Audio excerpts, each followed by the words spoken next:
Good afternoon, everybody.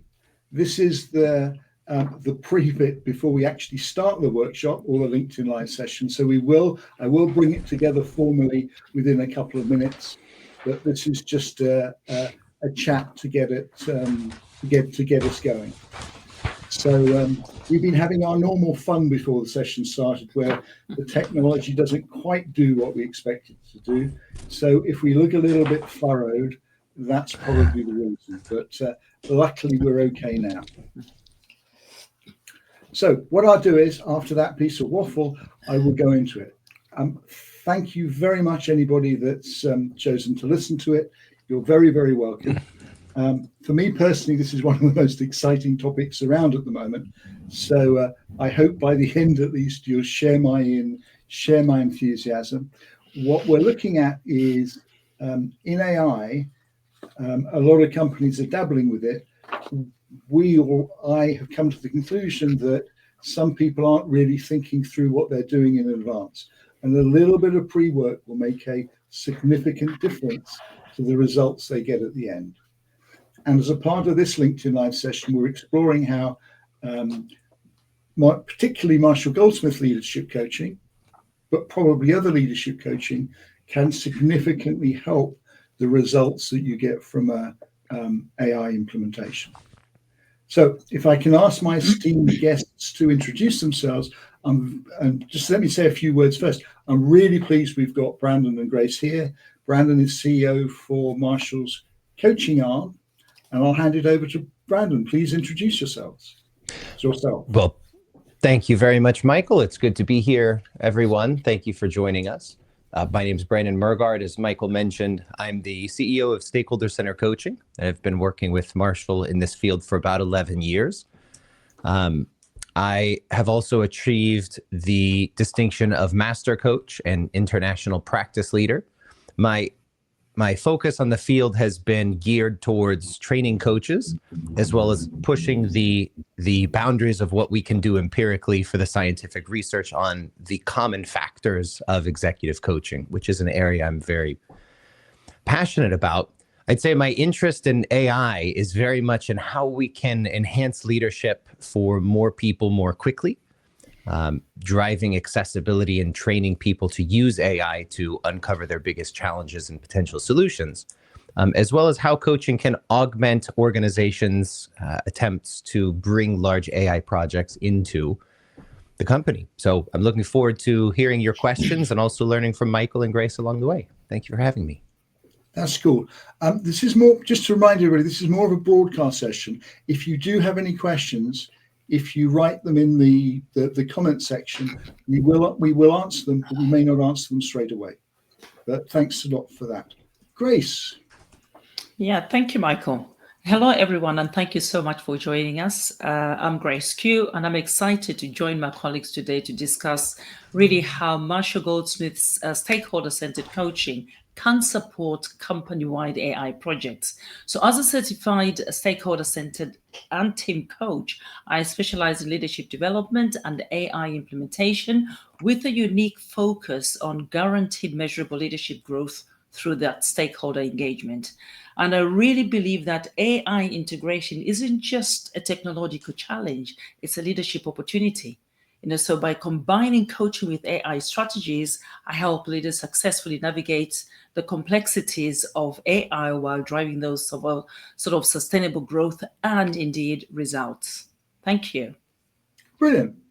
A very little bit about me. I'm a one-to-one leadership coach, one-to-one NLP trainer and NLP coach trainer, and I work with people around the world, mostly on Zoom. And I've got into this because many years ago, when I was it looks like a young man at the moment, I was involved in a very large project where we put EPOS and inventory in a retail company. And the CEO pulled me out to run the cost benefit analysis. And we interviewed every job level to find out how the impact of information could be of benefit to them and our clients. And we ended up doing a project that I think cost 90 million in the end over a few years. And at that stage, I realized any project that involved changing everybody's job in the organization is a little bit non-trivial. but a little bit of planning and a little bit of good communication and people at least having the opportunity to be honest with each other is very useful. As my job as a one-to-one NLP trainer, I've had 3 clients, and I think this is quite fun. 2 of the clients, vice presidents in large companies, not going to say who, were invited by their CEO to run AI projects, and they both refused because they realized the complexity of it. They realized that they were going to be involved in all sorts of very interesting politics and culture stuff and turf wars, and they decided without the right brief that it wouldn't be appropriate and it would be safer watching from the outside. My 3rd client actually threw himself in, and he's a sort of head of level, and he's looking at the introduction of AI into his organization. And because I'm doing NLP stuff with him, I'm helping him with his board presentations and all that sort of thing. So it's helping me pick out the real issues and the real opportunities in going through this. So that's great. Before we start on companies, I thought it might be quite interesting just to go back to us as individuals, as coaches, consultants, as leaders. How are we using AI ourselves? We did a podcast and report of this before, but I thought it'd be useful to catch off. So starting with Brandon, just 1 or 2 applications that you've used AI for yourself before we go into the big company stuff. Yeah, 2 areas that I use AI quite heavily. One is in creating curriculums for coaches, for coach training, for coach exercises, things like that. And the other is as a researcher. It's phenomenal how much information can be distilled and how precisely you can search out particular research papers with AI. Okay, excellent. Grace? As part of my work, I actively, leverage AI tools to enhance the way I support leaders and teams during AI implementations. For instance, I use MarshallBot to explore and develop effective strategies which are tailored to helping leaders navigate the complexities of AI adoption. I also use it for myself, really, platforms like ChatGPT for Perplexity to stay on the cutting edge of that AI research and resources. And these tools allow me to really deeply explore AI implementation strategies and study, successful case studies and identify best practices from other companies. Thank you. Brilliant, excellent. And a couple of examples I've done. I've just done my own website, and it's been an iterative process, both with ChatGPT and Marshall's bot, sort of saying, this is the site, what might be the key topics? If there's a homepage, what are the key topics of a homepage? It's come back with some topics, I've changed it, and I said, write some rough content. They sent it back, I rewrote it, I've edited. So it's very much an iterative process, but you may like it or not like it, but I'm going to send out a link to the paper behind what we're talking about at the end, and that will come from this site that the pictures and the content are definitely, they're me, but they are me being AI augmented. Okay, let's move that. Now, doing AI for ourselves as individuals is quite fun and quite complex. Putting it into a company can even be more complex, because I have this view that if a company now is a little bit dysfunctional, and we all know, we've all worked for large companies, sometimes they're very good, but they have their own little challenges. If you put AI in without thinking into something with a little challenges, you may end up accelerating those challenges. And it's like if you amplify a mess, you just get a bigger mess. And I think this is one of the things that people have to be aware when, as a company, they implement AI. So moving on to some research that we've done over the last year, or years actually, and this is no different from any big change project, as all of you will know, that we said, what lenses should somebody who is looking at an AI project consider?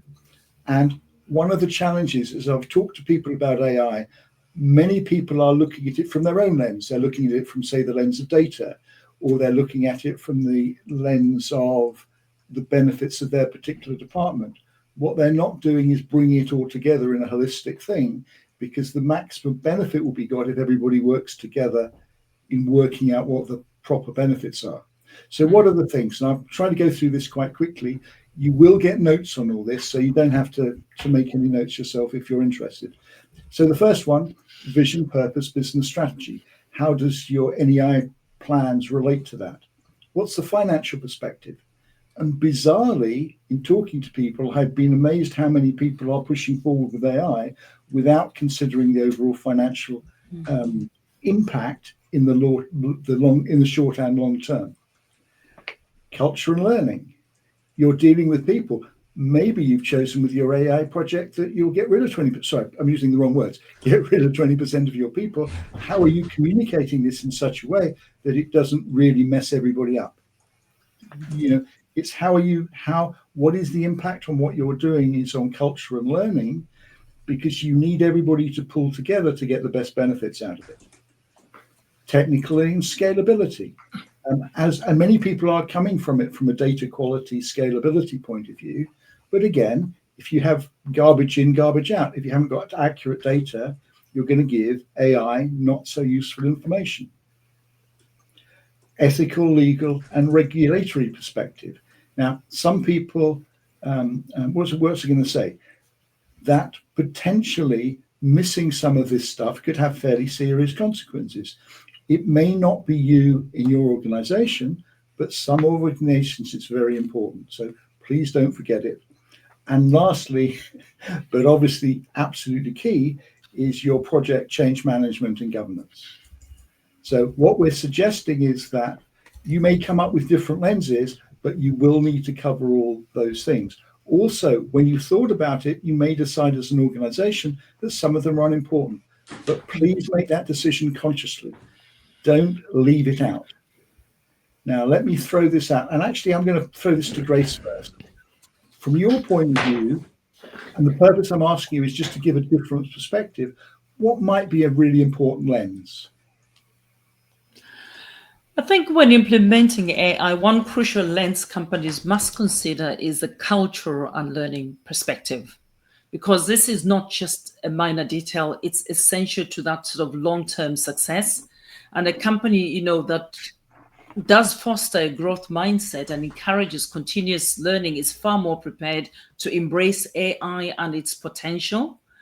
And if you look at it from a benefits perspective, promoting a growth mindset and learning culture will ensure that teams view AI as an opportunity and not a threat. And it helps employees develop the skills and adaptability that is necessary for navigating AI-driven changes, which then leads to smoother implementation, higher engagement, and indeed better long-term outcomes. Some of the cost of not doing it, if you choose to ignore it, really ignoring this perspective can result in resistance. It can result in fear and low morale among teams, making it much harder for AI projects really to take hold. So without a learning-focused culture, the organization may struggle, with talent gaps, slow adoption, and even project failure. So AI is, we know it's rapidly evolving. And if a company's culture isn't evolving with it, the project risks really falling short of its potential. Okay, thank you very much. Brandon, what's your view? And as I say, we may develop some of the costs or problems later, so you can concentrate either on both the benefits and the risks of avoiding a thing, but we'll come back to that as a second question too. So Brandon, what's your view? What's important to those lenses for you? Yeah, I think Grace hit the nail on the head, especially when she talks about aspects like adaptability and cooking that into the culture. I would certainly encourage organizations to look at the sixth lens when you're looking at projects and change management, to treat your AI project to instill the requisite adaptability into the workforce. You need a good, strong Northern Star. So as you approach projects with AI, it's useful to think through, how is this going to help the customer, rather than to go through and lead with, we are now AI affiliated. And I'm sure many of you have seen every software nowadays is AI enabled. And it's more about affiliation with AI as a trend rather than saying, how is this going to create material benefit for the customers we serve, is a very important lens, which, by the way, we have dropped into the all 6 lenses into the chat as well. No, brilliant. Brilliant. Well done. Thank you. Okay, I will go with, actually, I'm not sure if this is financial or business strategy, but one of the things I think it's important for the board to do is to confirm is when they look at AI, are they looking at it a project that could totally transform the industry, that could change the company, or could make small changes that will keep them up to date? Because depending on which route they take could be a significant difference in investment. As I was saying, I was involved in this thing with it was B&Q, actually. It's a Home Depot type place in the UK, and the CEO wanted to change the whole industry. So when we were involved in the project I was talking about, he was almost absolutely determined that this would lead to a total transformation of the industry. And if you do that, you're managing your project with a very different lens to if you're just you're looking at to make incremental changes. So one of the things I think about, and I'm not sure whether it's in strategy or finance, but it's make a decision of how big you think this is, because how you set the whole thing up will depend on that. And it's okay to say we'll start small, but it's still going to take probably a little bit more cost than you think, even if you start small. The other thing I think I would say is that this relates to one of my clients, and I think it's very wise, but it may not fit your industry, is they're looking through the benefits through almost 3 sub-lenses. They're looking through the lens of how they can affect the customer journey, which means they have to understand their customer journey a lot more than they did in the past. They're looking at their internal processes, or their actually more than internal processes, their basic processes like supply chain.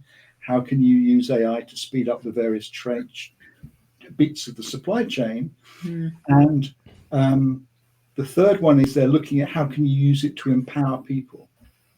And they're 3 very different benefit areas that require different skills and different looking at. But it's a little bit like, to do it properly, they need to understand those 3 areas much more than they have in the past. So there's a lot of education and research and training in going there. Okay, can I throw it back to you? Let's look at either what you think is important because it will give the company benefit, or what you think is a potential poison pill that if everybody ignores it, it might bite them in 2 or 3 years' time, and they find it's almost impossible to recover. So, Brad, I like your smile. Brandon, you go first. Is there anything else you want to add?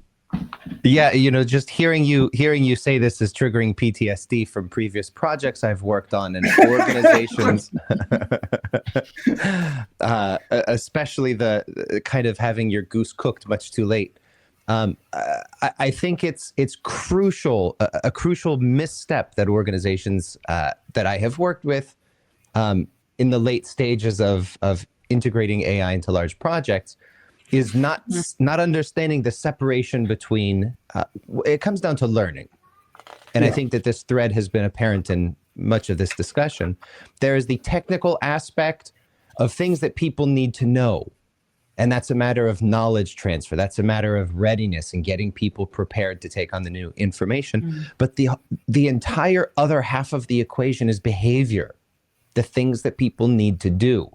And what I see organizations do is focus too much on one or the other without focusing on bridging the gap. And that's where you wind up with an overeducated workforce on the technical side of things without strong enough, say, governance and compliance over doing the things that need to get done or having the right management skills to oversee that. This is something that you get 6 months into a project and you're toast if that workforce is not prepared for it. Brilliant, thanks. Grace. And you're smiling Thank you, too. thank you, Brandon. I'm smiling because as Brandon was talking about, there's that sort of legal and regulatory aspect of it, which is Lens 5. And to me, it's one of the most significant risks a company faces when implementing AI is overlooking this. And there will be many companies who will overlook it, really, because ignoring it has got some legal repercussions, and in an AI project this can lead to serious consequences. So basically, I'll give an example. Imagine a company launches an AI powered loan approval system. If they ignore potential biases in the AI's algorithm, it could unintentionally discriminate against certain demographics, leading to legal challenges, those regulatory scrutiny and public backlash. And not only would this derail the project, but it could also harm the company's reputation and financial standing. So people have to think about this lens number 5, and take it seriously. Thank you. Okay. Thank you very much. In this one, we're going to look at Marshall Goldsmith leadership coaching in particular, and then say, how can coaching or training in these processes help people implement AI culture wide? So I'm going to throw I'm going to throw this at Grace first. Actually, I'm going to throw this at Grace first, because I know that you had this view that the processes will help people with their vision, and even creating their vision as they start this.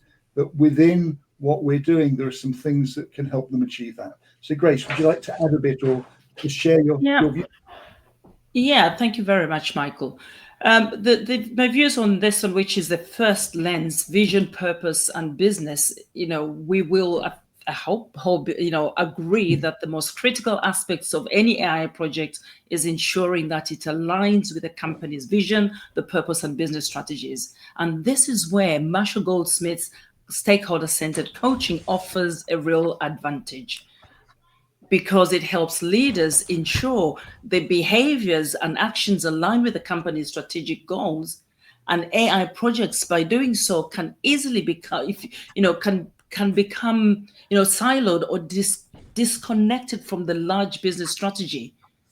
But involving key stakeholders, this coaching approach keeps everything on track. It ensures that leaders are getting real-time feedback and insights, from those impacted by AI, helping to adjust and then refine their approach and meet the company's long-term objectives. So the coaching, the coaching process itself also holds leaders accountable to the business strategy, making sure that the AI initiatives don't just focus on the technical side, but drive meaningful strategic value. Yeah. Brilliant. Thank you. Thank you. Thanks a lot. Brandon, what do you think of the lenses we've looked at? Where do you think what we're doing could help the most?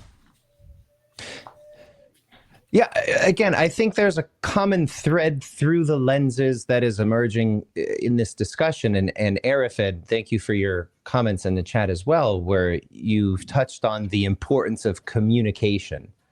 I think it was Ken Blanchard who was famously quoted to say that none of us is as smart as all of us. And when you're integrating, especially technologies that are so cutting edge, there's no way that any one person is going to have all of the answers. An immense value in the stakeholder-centered coaching process is that it is just that. It is stakeholder-centered. It means that as the leader of this project, I don't have to rely on my own capability or any one team. By having these systematic engagement, the systematic communication, the tight feedback cycles, feed forward even, with critical stakeholders in this project, you actually are able to bridge that gap between the technical knowledge and the doing. You're able to bridge that knowing-doing gap by soliciting input from everyone, where everyone's input is requested, everyone's input is considered, and everyone's input is represented in the game plan. You get everybody rowing in the same direction in a way that you just couldn't were you not to apply a stakeholder-centered approach. Yeah. Okay, brilliant. I'm going to move on to the next one we had a look at, in an AI implementation or any large project implementation, actually, who are the people that are likely to most benefit from either understanding out the processes or being coached themselves? As I say, I'm actually coaching one of the guys is actually leading the implementation, and it's working really well what we're doing. But it's really across the company who might be the people to focus on. And this is the initial list we came up to.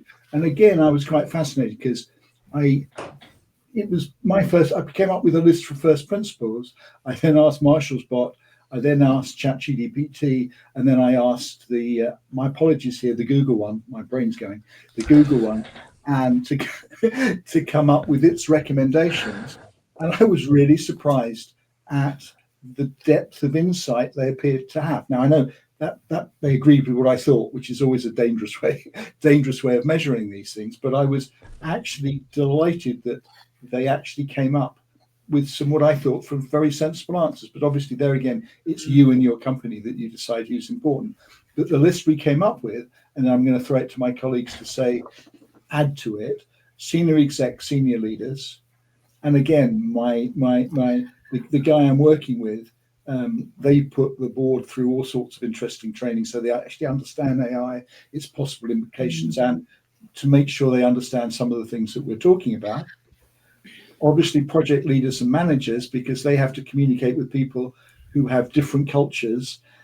By different cultures, they work in different teams, different bits of the organization, and sometimes it's like herding streaming cats. It's, they have the delightfully impossible job. The AI implementation team, HR and talent development, who have to work out what are the right skills that are needed for all this stuff. And the HR people have to feel people's concerns when they might be frightened of losing their job and all that sort of stuff. So it will be useful for them to know some of these ideas and approaches. And cross-functional teams, which is a little bit like everything I've talked about, but people that do not have control, do not have what I call management control or leadership control, but have to influence people through stealth and all that sort of stuff. So let me throw it to both of you, which within implementing a large company project, or particularly an AI project, who are the people you think would benefit most, and for what reason? I think, Michael, I'll sort of... Grace is allocated to go first, so I'll give you the floor. Thank you. Going back on what you said when we just started this, discussion, you pointed out that this is AI implementation is a change project. So to me, project leaders and managers play a pivotal, role in the success of AI projects. And again, Marshall Goldsmith stakeholder-centered coaching can significantly, enhance their effectiveness. I'll give you an example. Consider a project leader tasked with implementing an AI-driven automation system. Without strong leadership, team members, without strong leadership, the team members may fear that job loss or resistant adopting the new technology. However, through Marshall Goldsmith stakeholder-centered coaching, the leader would learn how to engage stakeholders, address teams' concerns, and communicate the long-term benefits of AI. And Brandon alluded to Feed Forward. And in this case, Feed Forward will particularly be beneficial here because what it does, it focuses on future improvements rather than the past mistakes. So it helps the leader adjust behaviors to then proactively, address those challenges that they might be facing and creates a forward-looking, solution-oriented approach that keeps the project on track. That's good, and it's very good because it also links to it's good because it links to the next section. We're actually going to break down some of the key aspects of Marshall's process. So we're undercover rather than just having the closed box or Pandora's box. We'll actually explore what's in the box. So thank you for that. Brandon, what are your views? What are your views? Thank you. It's sort of who's not going to benefit from this. I think that when I'm working on projects like this, I concur with everything Grace said. is establishing a new set of behaviors that's going to make this effective. I would always start with the senior executive team. That's going to be where I begin, because leadership happens from the top. And how we go about establishing these new behaviors is we might use a tool as simple as a star profile. Ladies and gentlemen, if you Google search star profile, I'm sure you're going to find this. It's by Jathan Janov, who's also a coach in our network. And it is defining 3 to 5 key behaviors that would make you sit back and say, wow, this was a really effective person in their role. What are those behaviors? And then using stakeholder-centered coaching to embed those behaviors. And what you will see happen is the organization says, these are the most important ones. And what we will do is issue a coaching initiative for the executive team to ensure that they are role modeling and demonstrating these behaviors with the appropriate frequency, with the appropriate intensity, and with the appropriate visibility, so that these get embedded and cascaded downwards to the HR teams, to the AI implementation teams, and so forth. But you have to have, same as any effective project, a structured approach that measures each milestone along the way. So I would say start with the executive team and watch it trickle down to everyone else. Okay, that's cool. And I'm going to go for, he says, checking his notes. I'm actually going to go for the project team, because they're the ones in the middle of the fight of the World War III that might happen in the middle of this between the various competing egos or whatever you have in companies. They're the ones that are going to have to turn chaos into sense. So I'm actually going to suggest that the project team and whoever has the governance, because in essence, to me, the governance and the reporting, this is non-trivial stuff. So I'm going to go for those are the people I would choose. Okay, the next thing we're going to look at, and I'm going to throw Brandon in the middle of it because I haven't suggested that I'm going to ask him to do this. But he is the expert. He is the expert, so he shouldn't be able to get out of it. Before we look at the various elements of mastery coaching, we sort of been talking about it in very general terms. Can you give the audience just a reminder of what the key principles in his leadership coaching are?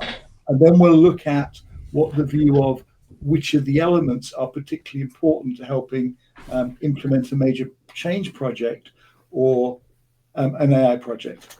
So Brandon, just you get the prize if you can. You get the prize if you can hold the floor for 3 minutes or something on this. Well, this is just one of the joys of working with you, Michael. And by the way, if you were going to give me an easier setup, I don't think you could have picked a better topic than what is the actual principles of the thing that I do, have committed my life to doing. There's 3 principles that underpin the process, and these are worth knowing before understanding the process. The first one is what is leadership effectiveness? Leadership effectiveness throughout history has been defined both in the practical research and the academic research as leadership effectiveness is a function of the degree to which you are perceived as effective, which means if you think, for whatever reason, right or wrong, if you believe I'm an effective leader, you're going to get on the horse and ride next to me. If you think I'm not an effective leader, you're going to walk the other way. You're going to be resisting the direction I'm setting. You're going to be resisting the vision I'm casting.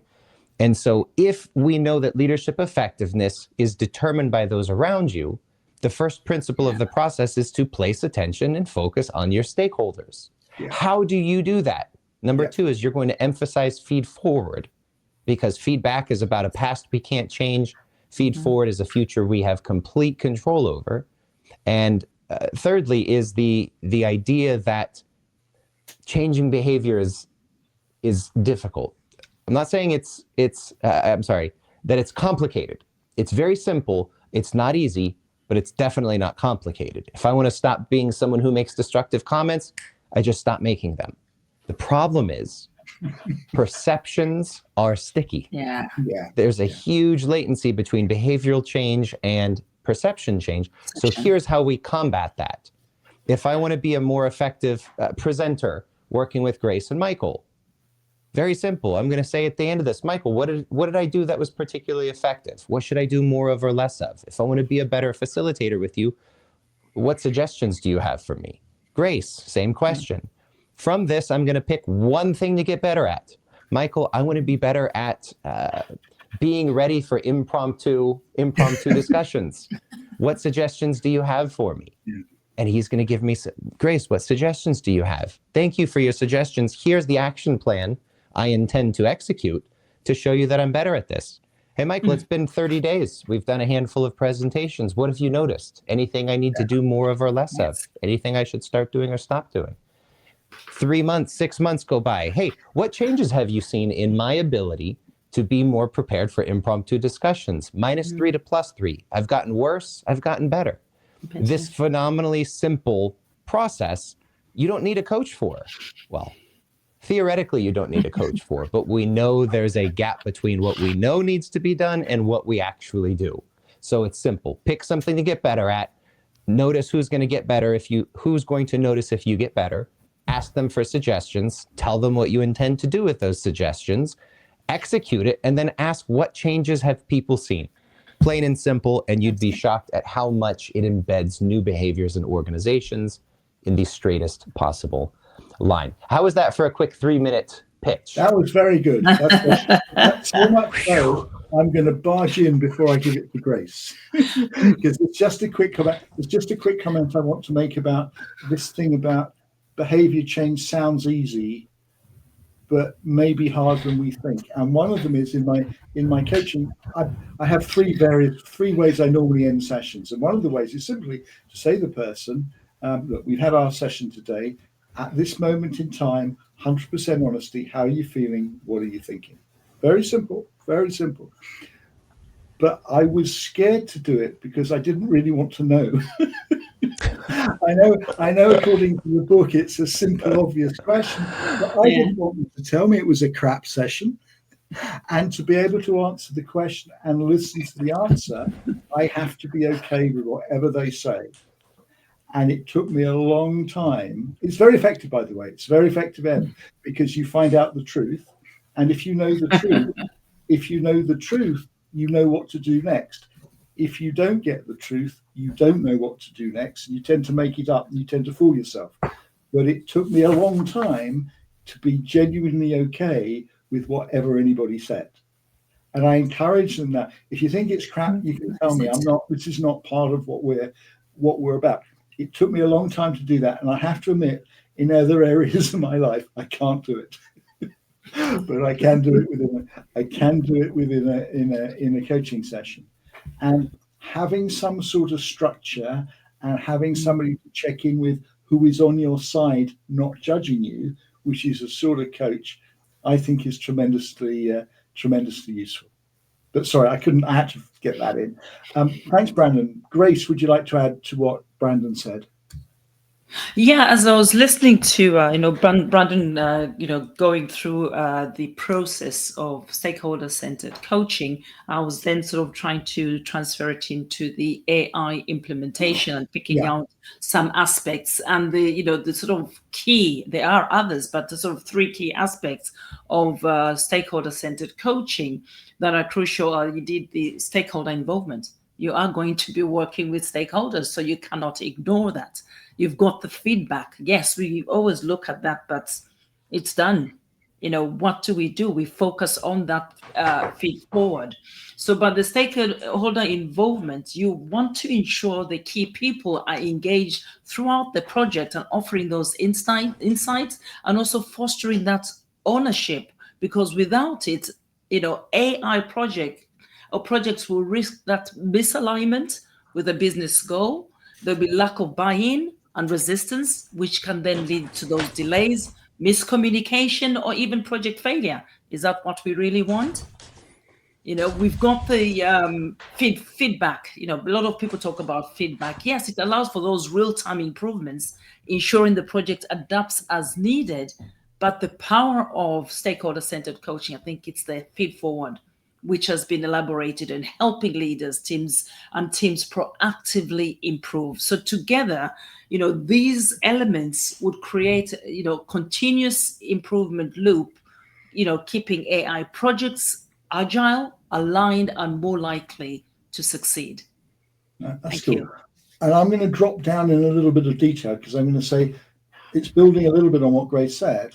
This is coming up with some of the specific areas that curious enough people I've talked to, but also ChatGPT, which I didn't think would know that much about Marshall's process, but obviously does. And Gemini also came up with some very sensible stuff. So I sort of amalgamated them all together, and then I'll throw it back to you to recap which do you think might be the most important. So the first one, it says, and by the way, some of these surprised me, but when I thought about it a bit more deeply, I thought, yeah, it fits. So the most beneficial aspect of Marshall's leadership coaching for AI or projects are creating a shared vision. How do you actually get people to communicate in such a way that the very best ideas are put forward into the vision, and finally they choose the very best idea as the agreed company vision? Stakeholder involvement. We've already been talking about that for some time, so I'm not going to say too much more on that. An interesting one. It's pointing out that one of the emphases in Marshall's coaching is you need courage and humility. You need to be able to put your head above the parapet, knowing it's going to be sliced off. You have to have the courage, if you really believe in something, that you will tell people, even though it may be very unpopular.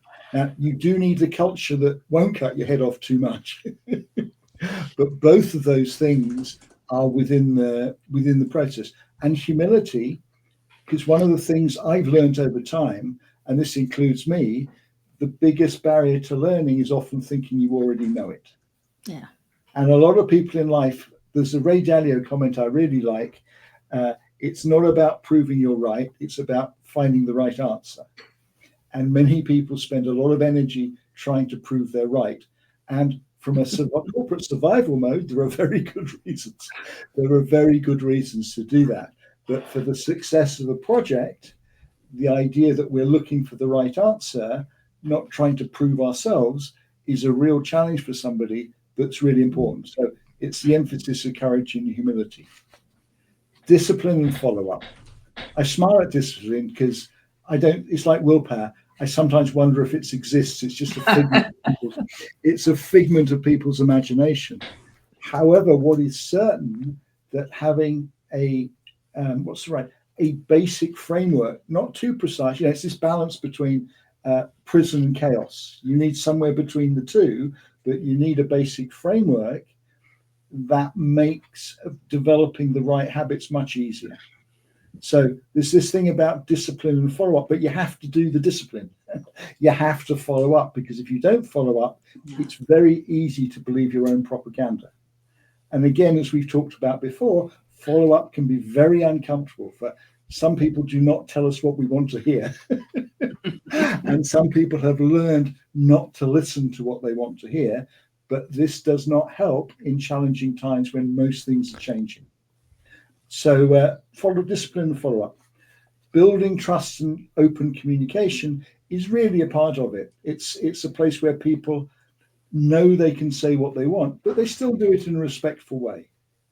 And the overall culture is okay with, I'm going to say a bit strangely, is okay with people trying things and them not working, providing they've made balanced ROI decisions on what they're trying. Developing agility, which is, as we all know, anybody that's involved in a change project, it is all about being agile, particularly now when things are beginning to change even faster. And the last one is promoting accountability. And I quite like the idea. It's something I hated in the past, but we have to each take individual responsibility. We can't blame, well, we can blame everybody else for what we do, but it's not a very good process for the longer term. So, because you get this done because you're smiling. This will teach you not to smile. So what, from your perspective, what do you think of those are one or two of them that you think is really useful in any change project?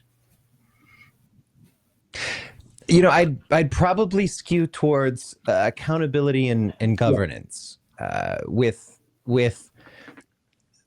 said that this isn't complex, it's simple. And does willpower even exist? Whether it does or not, I think that we can synthesize the same outcomes by providing the right type of governance at the right intervals, as well as the right accountability and visibility for those results. And here's how stakeholder-centered coaching does that. Number one is daily behavioral checklist. When I have my leadership goal, for example, my goal is delegating effectively. I have my action plan printed up right here. One of my action items is clearly define the scope of work, especially how success is measured. So this is just convenient to keep everything at an arm's reach at your desk. I've got a list of the behaviors I'm aiming for and days of the week in the vertical. And every day before I leave my desk, I go through and did I do this? Yes or no? Right or wrong? Did I do this? Self-reporting. And when I meet with my coach, I send him this in advance. He already knows how I've done. He can look to see which behaviors have you struggled with in the week, which days of the week have been the most difficult. So having a daily checklist that says, did I do this, yes or no, makes you abundantly aware of your behaviors in all cases. So we have accountability. We also use the mini survey. Growth in stakeholder-centered coaching is not judged by me as the coach. It's not judged by you as the leader. It's judged by people around you, right? Leadership effectiveness is a function of how others perceive you. So instead of saying, hey, coach, do you think I'm better? Leader, do you think you're better? We say direct reports. Have you seen a change in your leader's behavior? Yes or no? That comes out as a final average score between -3 and +3. And you share this with people. I set out to get better at this. Here's how much better I did. Here's what I'm going to do in the next 6 months. So it's really applying, let's call it agile leadership. But accountability and governance, I think, is the key to ensuring the behavioral side of AI projects is smooth and effective. I like that. Thanks, Brandon. Again, before I come to Grace, I want to throw a bit in for almost for entertainment, because when I started doing this, I had a client and they wanted to, their goal was to get better at stock market trading, and their plan was to practice their strategy the night before. And what was so fun, sorry, fun is the wrong word, they sent me the spreadsheet where they'd done it, and after 2 months, they hadn't done it once. They religiously did the spreadsheet, and I say they literally hadn't done it once. They then ran away, but that's me being a bit naughty. But I do want to make the point that it's just information. It's nothing to worry about if we haven't done something. It's just telling us that maybe there's something missing and we ought to do something else. We ought to either come up with a new way of doing it, or maybe it's not important and we ought to drop it. But again, I was saying some of these very simple processes are remarkably difficult because they're hitting our egos and blind spots and telling us things that maybe we don't want to hear. So I don't want to overdo this, but I say luckily having clients is really good because they teach me how to be brilliant and they teach me how to sabotage myself.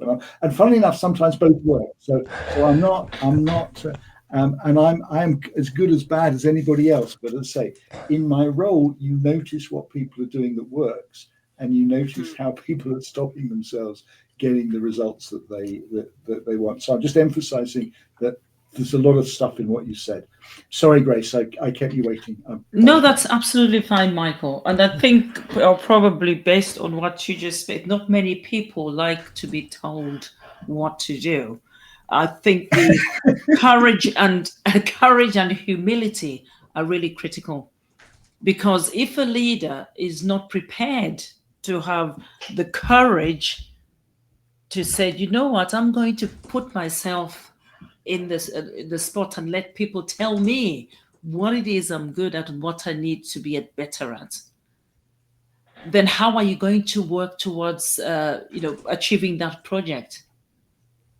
And if they don't have the humility to be able to say just thank you to whatever feed forward that's been given to them, how will they then be able to again grow as a leader, but also be effective in supporting the implementation of the AI project? And I think it goes also back to why, when we, stakeholder-centered coaching, humility and courage are one of those, key things you've got to establish for the from the leader in terms of coachability.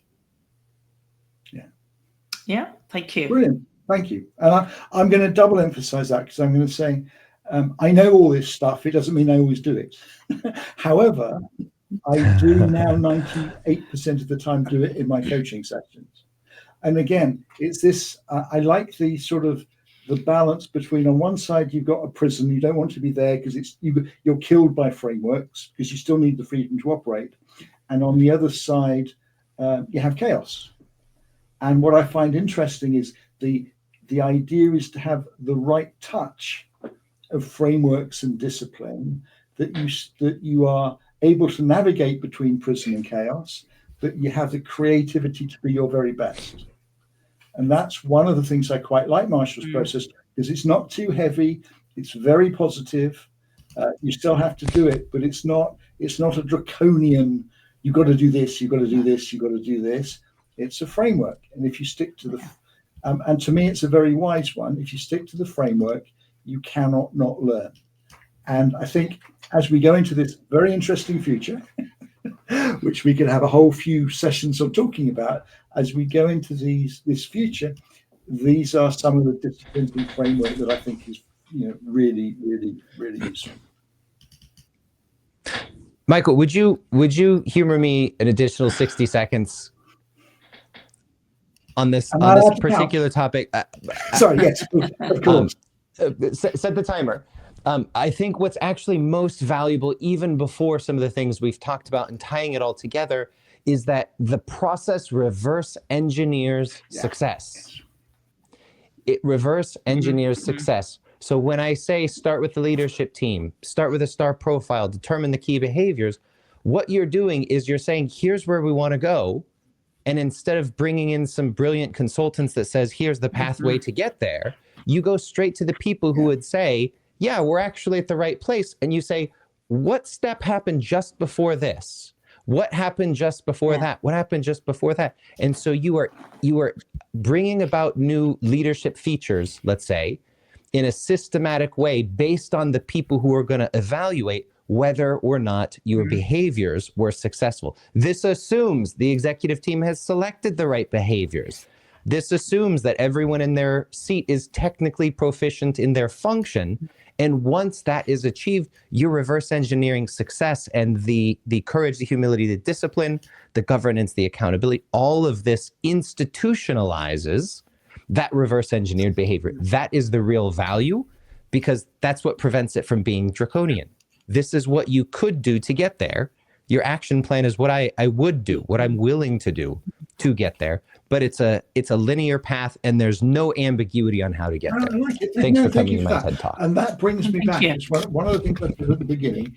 One of my clients refused to take on the project of leading AI because he looked at his board. He looked at the board and he said, two of them, it just wouldn't work. That he would have to get rid of two. I'm not saying he's right or wrong, but his view was he would have to get rid of two board members because what, in his view, all they were interested in is they worked on a thing where they got their contracts every 3 years. And he was saying they were looking at a 3-year timescale. They wanted to ensure their publicity and their brand was at its best at the end of the 3 years. So they weren't, they weren't interested in anything that might put that at risk.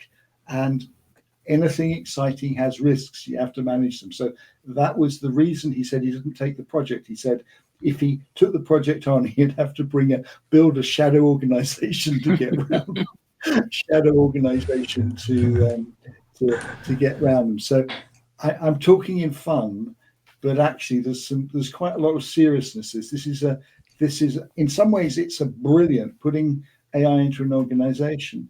For those with braveness and courage and humility, it's an absolutely superb project. But I think one of the messages that I get from this, it may not be quite as simple as you think.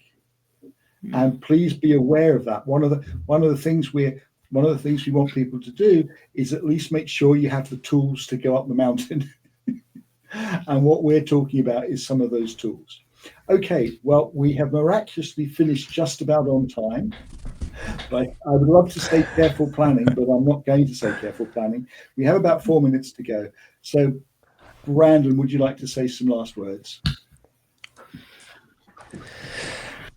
Yeah, I would say that all of this is, there is a great deal of complexity on the road ahead. That is not a reason to not forge forward.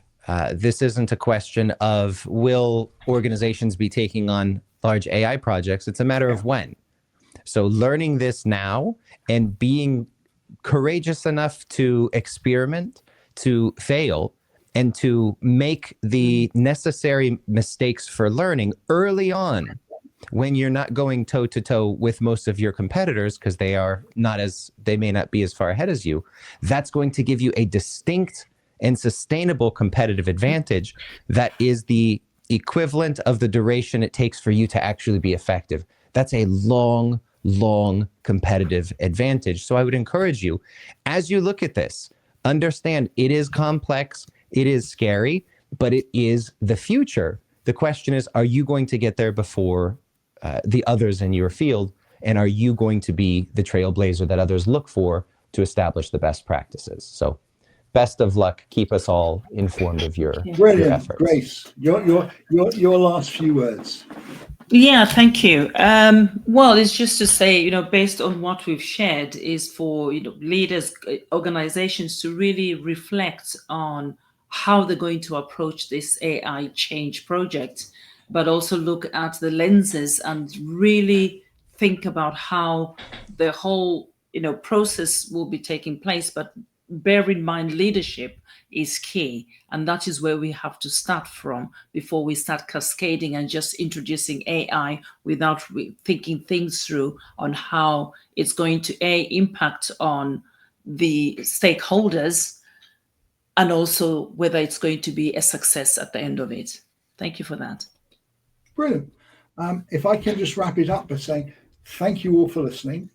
I will send to anybody who's a first connection that's registered, you will get a copy of the recording, and you will get a copy of our notes of the lenses and all the bits we've talked about here. So thank you for listening, and thank you to my guests for sharing their time. So I'll let everybody smile for a second, and I'll end the stream. Thank you.